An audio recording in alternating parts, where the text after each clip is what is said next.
पूरे दुनिया में around 146 countries belt and road initiative का पार्ट है। सब बहती गंगा में हाथ धो रहे हैं, हम अलग हैं। हमारे एक्शंस क्या कहते हैं? हमारे एक्शंस ये बताते हैं कि हम अभी भी अमेरिका की तरफ ही काफी फोकस्ड हैं। जो जॉइंट स्टेटमेंट रिलीज हुई है उसमें इजराइल को, यूनाइटेड स्टेट्स ऑफ अमेरिका को भी कंडेम किया गया है for their attack on Iran. अगर आप चाइना से कुछ सपोर्ट चाहते हो, बिल्कुल भी नहीं होगा जब तक आप पाकिस्तान के साथ पीस नहीं कर लेते। उनका एक ही जवाब मिला कि आज अमेरिका हिल गया होगा। ट्रंप की दादागिरी के चीथड़े उड़ गए। आज चीन से नरेंद्र मोदी की जो तस्वीरें आई हैं वो धमाकेदार तस्वीरें हैं। चीन में खड़े होकर नरेंद्र मोदी ने वो काम किया है, ऐसे धमाके किए हैं जिनकी गूंज अमेरिका तक सुनाई देगी। क्या बोलो यार इस आदमी की। तो जो धमाके की ये बात कर रहा है, हम आज उसी को डिस्कस करने वाले हैं, ठीक है। पर थोड़ा सा एक स्पॉइलर अलर्ट दे दूं कि ये गोदी मीडिया है, इनसे बहुत ज्यादा धमाका आप एक्सपेक्ट कर नहीं सकते हो। झूठ फरेबी एक्सपेक्ट कर सकते हो या ऑप्टिक्स एक्सपेक्ट कर सकते हो जो इन्होंने की है। तो ये बात कर रहे हैं एससीओ की, शंघाई कॉर्पोरेशन ऑर्गेनाइजेशन की।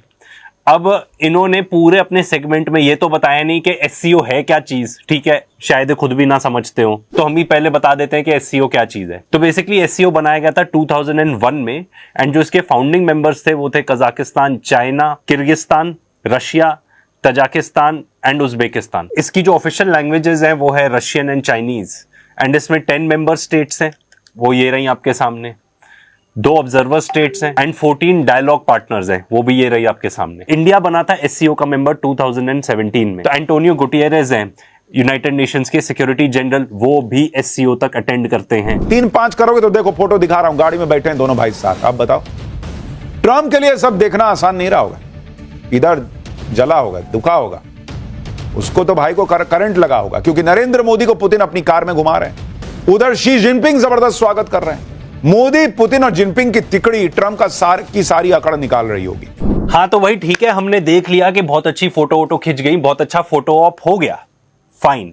पर बात क्या हुई ये तो बताओ, निष्कर्ष क्या निकला ये तो बताएंगे नहीं, हम बताते हैं आपको। एससीओ हुई थी चाइना में, साथ ही में साइडलाइंस में इंडिया चाइना की भी मीटिंग हुई थी। एक जो particular statement prime minister Modi ने दी, उन्होंने कहा India and China are victims of terrorism. ये बेसिकली शिफ्ट है हमारी रीसेंट पोजीशंस से। तो भाई शिफ्टिंग ऑफ स्टांस कैसे है? पिछले पूरे दशक से चाइना ने किन किन को ब्लेम किया है वायलेंस के लिए? सबसे पहले टिबेटियंस को, दूसरा जो उइगर ग्रुप्स हैं वहां पे मुस्लिम्स के, उनको, एंड फिर जो बलोच ग्रुप्स ने चाइनीज वर्कर्स के ऊपर अटैक किया है पाकिस्तान में, उसको ब्लेम करते हैं, उसको कहते हैं कि ये है टेररिज्म। इंडिया ने हमेशा तिब्बत को रिकॉग्नाइज किया है, एंड इंडिया ने हमेशा ये स्टांस रखा है कि वहां पे तो बलूचिस्तान ही है ना, तो आप उधर जाके काम कर रहे हो तो फिर टेररिज्म कैसे हुआ? तो इंडिया का शिफ्टिंग ऑफ स्टांस ऐसे हुआ कि इंडिया तो वहां पे रेज करता था क्लेम्स कि भाई वहां पे ह्यूमन राइट्स वायलेशन हो रहा है, एंड अब उसको वो टेररिज्म मान रहे हैं। तो उन्होंने काफी हद तक अब चाइना का सपोर्ट कर दिया इन सब चीजों में कि ठीक है भाई, आप जो कह रहे हो वो सही है, तिब्बत में भी टेररिज्म नहीं है। ट्रंप ये भी सोच रहे होंगे कि मोदी तो उनका फोन नहीं उठा रहे, 4-4 बार कॉल किया, मोदी ने तो भाव दिया नहीं। या पुतिन से 1 घंटे कार में ही बात कर ली, 1-1 घंटे। जिनपिंग से घंटों बतिया ले रहे हैं। ट्रंप के लिए ये बहुत बेइज्जती जैसा है। अरे भाई बेइज्जती तो ठीक है भाई, पर हुआ क्या? इंडिया चाइना के बीच में क्या हुआ? काफी आगे का पार्ट है इनकी न्यूज कवरेज का, वो हम आपको पहले दिखा देते हैं। एंड शायद जो भी न्यूज वर्दी इन्होंने बोला हो, ये लगभग यही 20 सेकंड का पार्ट ही था। जिनपिंग के बीच हुई द्विपक्षीय बैठक में कई मुद्दों पर चर्चा हुई और कुछ सहमति भी बनी, जैसे कैलाश मानसरोवर यात्रा और टूरिस्ट वीजा बहाल करने पर जोर था। ग्लोबल ट्रेड को स्थिर करने के लिए भारत चीन की भूमिका पर चर्चा हुई। दोनों देशों के बीच द्विपक्षीय व्यापार बढ़ाने और व्यापार घाटा कम करने की भी चर्चा हुई। राजनीतिक और रणनीतिक दिशा में आगे बढ़ने की जरूरत पर जोर दिया। तो भाई ये भी इन्होंने जो बताई वो आधी अधूरी चीजें ही बताई, पूरी बात हम बताते हैं। तो ये जो बायलैटरल मीटिंग हुई थी उसमें इंडिया का पर्टिकुलर मिनट्स के वर्जन है ये। इन्होंने सबसे पहले तो ये बताया कि जो दोनों देश हैं वो पार्टनर्स हैं, राइवल्स नहीं है, ये इंपॉर्टेंट बात है। एंड जो भी आपस में डिफरेंसेस हैं उसको डिस्प्यूट्स में नहीं टर्न करना है, ये भी बताया उन्होंने। बॉर्डर्स की भी बात हुई, एंड यहाँ पे एक्चुअली डिफरेंस है। दोनों ये कह रहे हैं कि हाँ पीस होना चाहिए बॉर्डर्स पर इंडिया ये कह रहा है कि भाई एक fair, reasonable, mutually acceptable resolution भी होना चाहिए। इस पर्टिकुलर चीज की बात चाइना ने बिल्कुल भी नहीं की है, और इसके बारे में अभी हम आपको आगे बताते हैं कि चाइना ने अपने स्टेटमेंट में क्या कहा है। ट्रेड डेफिसिट रिड्यूस करने की बात हुई, वीजा, फ्लाइट्स, इसकी बात हुई है, तो उन्होंने भी बताया। तो यहाँ पे ये भी बात हो रही है कि इंडिया और चाइना दोनों परस्यू करेंगे स्ट्रेटेजिक ऑटोनॉमी, एंड उनके जो रिलेशनशिप होंगे वो किसी भी थर्ड कंट्री के लेंस के थ्रू नहीं देखा जाएगा। ये बेसिकली चाइना पे लिए ज्यादा लागू होता है बिकॉज वो इंडिया को देखता है through the lens of America, क्योंकि अमेरिका इंडिया को यूज करता है as a counter balance against China. साथ ही साथ ये भी बात हुई कि जो नेक्स्ट ब्रिक्स समिट होगी 2026 में, उसमें पीएम मोदी ने शी जिनपिंग को इन्वाइट। अब जो फर्क है इंडिया की स्टेटमेंट और चाइनीज स्टेटमेंट में, चाइनीज स्टेटमेंट ये कह रही है कि जो दोनों साइड्स हैं वो basically peace and tranquillity maintain करेंगी बॉर्डर पे and not allow the boundary questions to define the overall China India relations. मतलब चाइना ये बात ही नहीं कर रहा कि हमको अपने जो डिस्प्यूट है उसको सॉल्व करना है, वो तो ये कह रहा है कि भाई इससे हमारे रिलेशनशिप खराब नहीं होने चाहिए। चाइना हम ऑलरेडी जानते हैं काफी हद तक इंक्रोच कर चुका है इंडिया के बॉर्डर में, काफी सेटलमेंट्स बना चुका है अराउंड अरुणाचल प्रदेश। इनफैक्ट वो अरुणाचल प्रदेश को तो साउथ तिब्बती मानता है। ये सब पूरी बात हमने एक वीडियो में करी है, अगर आप डिटेल में समझना चाहते हैं तो उसको जरूर चेकआउट करना। क्या चाइना ये बता रहा है ये स्टेटमेंट जारी करके कि उनके लिए तो वो डिस्प्यूट है ही नहीं, वो तो है ही उनका? क्योंकि चाइना का ये मानना है कि जो मिकमैन लाइन बनाई हुई थी वो कोई बेसिकली बहुत ही जूनियर ऑफिसर था ब्रिटिशर्स का, तो चाइना क्यों माने उस पर्टिकुलर लाइन को? रूस के राष्ट्रपति पुतिन और पीएम मोदी का अलग अलग कार से जाने का प्रोग्राम था कि भाई तुम उधर पहुंचो, हम उधर पहुंचेंगे, फिर बायलैटरल मीटिंग करेंगे।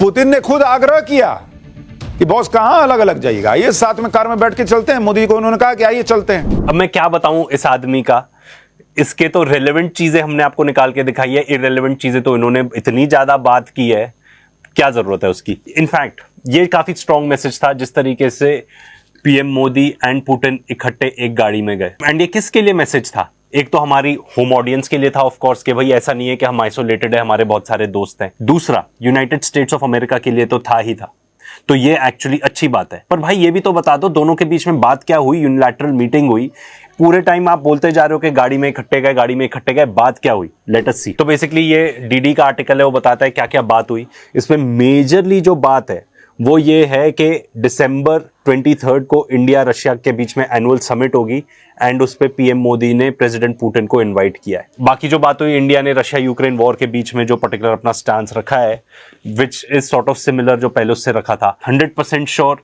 कि इतनी सिर्फ बुकिश बातें तो हुई नहीं होंगी जैसा इसमें लिखा गया है। बात आई गेस ये हुई होगी कि रशिया, इंडिया, चाइना इनको फिर से रिवाइव करना है।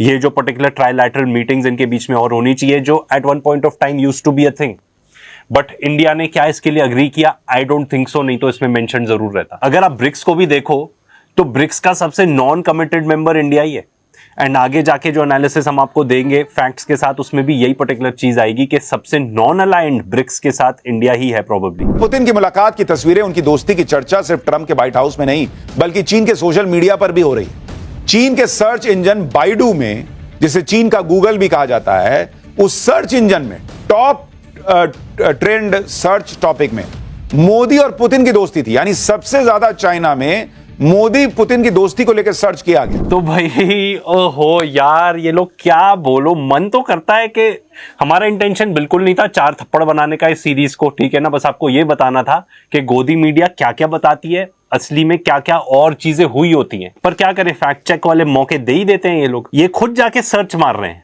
देखो इन्होंने जाके ये पर्टिकुलर चीज सर्च करी हुई है वहां पे। वेरएज अगर आप बाइडू की वेबसाइट खोलो तो वो शुरू में ही बता देता है क्या क्या चीजें ट्रेंडिंग है एंड यही सेम चीज आगे फिर से बता रहे हैं कि वेबो में भी ट्रेंडिंग था। अब भाई इतना फैक्ट चेक हम नहीं करना चाहते, मेरा तो इनको कहना है कि एक्चुअली में ट्रेंडिंग था, तो जैसे ये ट्रेंडिंग टॉपिक्स दिखे ना वैसे करके दिखाओ, ये नहीं चलेगा क्योंकि हमारे समझ में तो इन्होंने जाके सर्च किया हुआ है। तो हमको भी फैक्ट चेक कर देना प्लीज सुशांत सिन्हा जी, अगर हमने कुछ गलत बोला है तो। पीएम मोदी पुतिन और जिनपिंग के साथ हल्के फुल्के माहौल में बातें कर रहे थे।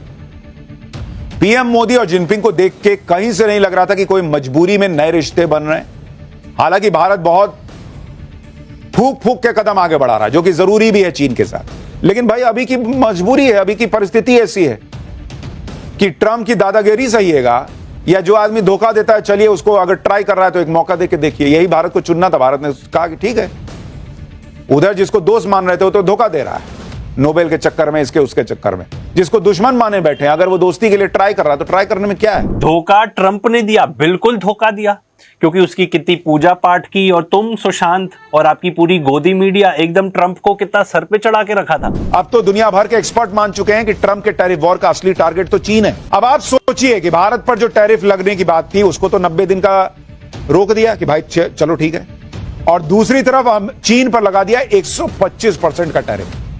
अब इसमें भारत का फायदा कितना ज्यादा है ये समझना कोई रॉकेट साइंस तो है। तो भाई इंडिया चाइना के बीच में इतनी जो बातचीत हुई और आप एकदम ही बना लिया कि भाई शी जिनपिंग को तो बड़ा भाई बना लिया, ताऊ बना लिया, मैं तो कहूंगा ताऊ बना लिया। पहले ट्रंप ताऊ थे, उन्होंने धोखा दे दिया, तो अब शी जिनपिंग को तुमने ताऊ बना लिया अपना। ठीक है, ये सब भूल गए कि कैसे पाकिस्तान को चाइना ने पूरी मदद की थी ड्यूरिंग ऑपरेशन सिंदूर। ये सब चीजें जो हमारे फॉरेन सेक्रेटरी है मिस्टर मिस्री, उनसे भी पूछा गया था, उन्होंने इस सब चीज को पूरा अवॉइड ही कर दिया, बताया नहीं उस चीज का आंसर। एक चीज ऑडियंस को ये याद दिलाना चाहूंगा कि इंडिया और पाकिस्तान के बीच में जब कॉन्फ्लिक्ट था, तब हमारे जो deputy chief of army staff है, उन्होंने क्या बोला था? उन्होंने कहा था कि चाइना ने इंडिया और पाकिस्तान को एकदम लाइव लैब बना दिया था। ये भी सुन लो, जरूरी है सुनना। When the DGMO level talks were going on, Pakistan actually was mentioning that we know that your such and such important sort of vector is primed and it is ready for action. I would request you to perhaps, pull it back. So he was getting live inputs as far as from China. सुना आपने? मतलब कोई भी important vector, मतलब कोई भी particular missile, कोई भी पर्टिकुलर एयरक्राफ्ट हम जरा सा इधर से उधर भी मूव करते थे, उनको लाइव इनपुट मिलता था, क्योंकि चाइनीज सैटेलाइट्स इतनी ज्यादा पावरफुल हैं। यही तो हम आपको बता रहे हैं इतने टाइम से इस चैनल पर। और भाई जो पाकिस्तान क्लेम कर रहा है कि उन्होंने हमारी ब्रह्मोस मिसाइल्स का स्टॉक उड़ा दिया था, this is what they are claiming. I don't know वो सही है कि नहीं, but it can be true, क्योंकि जब उनको इतनी माइन्यूट डिटेल पता थी कि भाई एक मिसाइल यहां से उधर मूव हो रही है कि नहीं, तो भाई पूरे के पूरे स्टॉक पाइल का भी पता हो सकता है ना। ब्यास में दे कंटेंडेड कि उन्होंने उन ब्रह्मोस मिसाइल्स का स्टॉक पाइल ही उड़ा दिया था। तो भाई वापस आते हैं, तो भाई सुशांत जी सही कह रहे हैं, हमारी मजबूरी है, हमें चाइना की जरूरत है। कितनी बार तो हम आपको बता चुके हैं। हम तो इतना तक कह रहे हैं कि भाई अगर पिछला भुला के अगर आप आगे जाके चाइना जैसे कंट्री के साथ असली में दोस्ती कर सकते हो, असली में अपने चीज की जो फायदे की चीजें हैं वो उनसे ले सकते हो, तो ठीक है, क्यों नहीं, हमको करना चाहिए। हम तो उसके खिलाफ बिल्कुल भी नहीं। एंड असली बात तो ये है, हम उन पे डिपेंडेंट है कितनी चीजों के लिए, चाहे वो फर्टिलाइजर्स हो, ईवी हो, रेयर अर्थ्स हो। हमारे पास बोरिंग करने के लिए जो पर्टिकुलर मशीनरी है, टनलिंग वगैरह के लिए, वो भी चाइना से ही आती है। ये सब हमने आपको इस और वीडियो में बताया है। एंड जहां तक अमेरिका का सवाल है, उसने खुद तो हमारे ऊपर इतने टैरिफ लगाई दिए हैं, वो यूरोप को भी कह रहा है कि उनके ऊपर टैरिफ लगाओ। तो हम इस तरीके से आइसोलेट नहीं हो सकते भाई। भारत और चीन के बीच एससीओ समिट के अलावा द्विपक्षीय बातचीत भी हुई। कुल मिलाकर एससीओ समिट से दुनिया को मैसेज चला गया है कि अब दुनिया मल्टीपोलर हो चुकी है, किसी एक देश की दादागिरी नहीं चलेगी। आप यह भी देखिए कि एससीओ समिट में चीन भारत के लिए अमेरिका से भिड़ गया। खुद चीन के राष्ट्रपति ने इशारों में ट्रंप के टैरिफ नीति की आलोचना की, जबकि अभी अमेरिका ने चीन पर अतिरिक्त टैरिफ नहीं लगाया है। चीन पर तो नरमी दिखा रहा है, लेकिन शी जिनपिंग ने अमेरिका को नहीं बख्शा, बल्कि भारत के लिए भिड़ गए उससे। शी जिनपिंग ने एससीओ समिट की शुरुआती भाषण में ही ट्रंप को सुना दिया। जिनपिंग ने अंतर्राष्ट्रीय व्यवस्था में धमकी वाले व्यवहार की कड़ी आलोचना कर दी। चीन में पीएम मोदी का जिस तरह से स्वागत हुआ है, दुनिया हैरान है। अरे भाई, सबका रेड कार्पेट के साथ स्वागत हुआ था यार, ऐसा तो ये सब मत बोलो प्लीज। एंड जहां तक ये बताने की बात है कि भाई मल्टीपोलर है वर्ल्ड, तो वो तो ब्रिक्स यही तो बताता है। ब्रिक्स क्या बताता है कि वर्ल्ड मल्टीपोलर है। यहाँ पे एक देश की नहीं चलेगी, जो बेसिकली आज के डेट में अमेरिका अपना सिस्टम चला रहा है, वो यही तो है कि भाई एक रेजीम सबसे सर्वश्रेष्ठ है। ये भी बता दो जरा कि एससीओ को कौन लीड करता है? चाइना लीड करता है, हमने वीडियो के स्टार्टिंग में ही बता दिया था। तो भाई चाइना क्या कह रहा है? चाइना ये कह रहा है कि भाई मल्टीपोलर वर्ल्ड है बट यूनिपोलर एशिया है, एशिया को इकट्ठे रहना पड़ेगा, और एससीओ का मतलब ही पूरा यही है। बट इंडिया फुल फ्लेजेडली कमिटेड भी नहीं है टुवर्ड्स एससीओ। इनफैक्ट जब तक इंडिया अपने पूरे इश्यूज चाइना के साथ हल नहीं कर लेता, तब तक वो एससीओ को पूरा कमिट भी नहीं करेगा। फॉर एग्जांपल हमारे बीच में जो बॉर्डर डिस्प्यूट्स हैं, क्या उसके बारे में कोई बातचीत हुई? आपने कुछ ऐसा बताया नहीं, ठीक है। दूसरा, फंडिंग, हमारे यहाँ एफडीआई इतनी ज्यादा गिर गई है, हमें सख्त जरूरत है एफडीआई की। एंड हमारी जो फाइनेंस मिनिस्टर है वो भी बोल चुकी है कि चाइनीज डायरेक्ट इन्वेस्टमेंट की भी जरूरत है, हमको उसकी तरफ देखना चाहिए। सैडली बायलैटरल मीटिंग को देख के ऐसा लगता है कि ऐसे कुछ मेजर स्टेप्स उठाए ही नहीं गए इंडिया और चाइना के बीच में। ऐसा लगता है जैसे अभी तक चल रही थी चीजें वैसे ही चलती रहेंगी, हम चाइना पे डिपेंडेंट ही रहेंगे, अनलेस हम अपने यहाँ पे मेजर चेंजेस कर लें। जो तुम लोग ना इतना डिस्ट्रैक्ट करके रखते हो सबको, हिंदू मुस्लिम ये सब मस्जिद ये सब करते रहते हो, वो सब छोड़ के अगर एक्चुअली सही सवाल पूछना चालू कर दो कि भाई हमारे यहाँ पे क्या बन रहा है, किस टाइप की टेक्नोलॉजी है इंडिया में, ग्लोबली हम कहाँ स्टैंड करते हैं, तो शायद वो हो जाए, अदरवाइज ये होने वाला नहीं है। तो अभी जैसे चल रहा है कि भाई टेक ट्रांसफर वो कुछ करेंगे नहीं। आईफोन का एग्जाम्पल देख लो, जब मन चाहे चाइना अपने इंजीनियर्स को बुला लेता है, तो यहाँ पे आईफोन की प्रोडक्शन रुक जाती है। एंड ये सब तो बातें चल रही हैं एससीओ में, कुछ भी एक्शनेबल नहीं है। एंड सबसे बड़ी बात, एंड डोंट टेल मी कि ये डिस्कस नहीं होता होगा इंडिया चाइना की मीटिंग में, जब हमारे सारे पड़ोसी बेल्ट एंड रोड इनिशिएटिव के पार्ट हैं, पूरे दुनिया में around 146 countries belt and road initiative का पार्ट है। सब बहती गंगा में हाथ धो रहे हैं, हम अलग हैं। ऐसा क्यों? ठीक है, अब मैं ये नहीं कह रहा कि हमको बेल्ट एंड रोड इनिशिएटिव का पार्ट हो जाना चाहिए, बट एटलीस्ट इस चीज के बारे में ओपन डिस्कशन तो होना चाहिए। अगर मान लो ऐसा होता है तो हो सकता है बहुत सारी चाइनीज टेक्नोलॉजी हमारे यहाँ पे आ जाए। वैसे भी हम कुछ खास अपने आप से इनोवेट तो कर नहीं रहे। बट ये सब जितनी भी बात हो रही है, ये सब बातें ही हैं। हमारे एक्शंस क्या कहते हैं? हमारे एक्शंस ये बताते हैं कि हम अभी भी अमेरिका की तरफ ही काफी फोकस्ड हैं। अब आप ये देखो, जो कॉटन के ऊपर इंपोर्ट ड्यूटी थी जिससे हमारे फार्मर्स भी काफी अफेक्ट होंगे, वो पहले इन्होंने कट की थी टिल सितंबर, अब सरकार ने उसको बढ़ा दिया है टिल दिसंबर। पॉइंट बीइंग कि एससी और ये सब चल रहा है, ये दुनिया को दिखाने के लिए, हमको दिखाने के लिए, एंड असली में भी सॉर्ट ऑफ उस तरफ हम देख रहे हैं, ये बताने के लिए कि भाई ये लोग भी हमारे दोस्त बने रहें, या हम उनसे दोस्ती का हाथ में भी बढ़ा सकते हैं।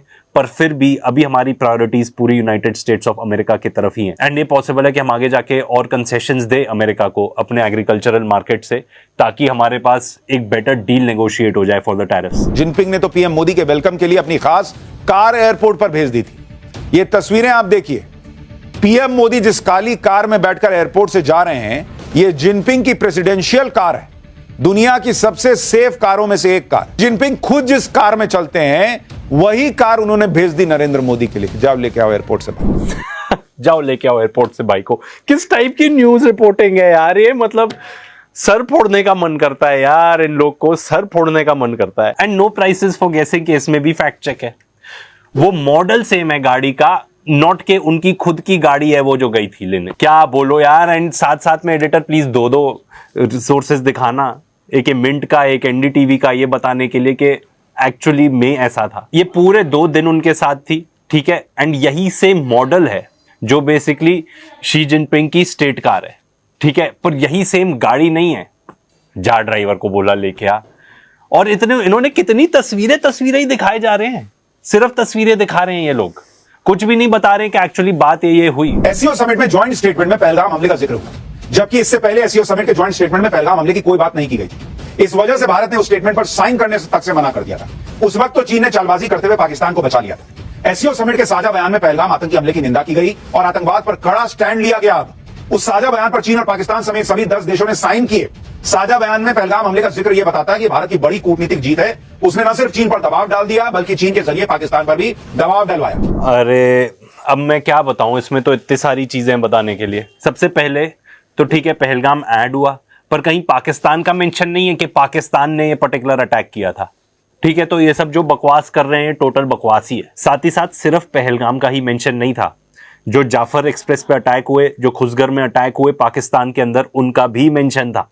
ये लोग बताएंगे नहीं। जून में जो पर्टिकुलर जॉइंट स्टेटमेंट साइन हुई थी उसमें तो पहलगाम का मेंशन तक नहीं था, अब जाके तो मेंशन हुआ है। जबकि उस टाइम पर पाकिस्तान पर जो अटैक्स हुए थे उनका मेंशन था। और जहां तक टेररिज्म को कंडेम करने की बात है, भाई एक बहुत इंपॉर्टेंट पार्ट तो इन्होंने बताया ही नहीं।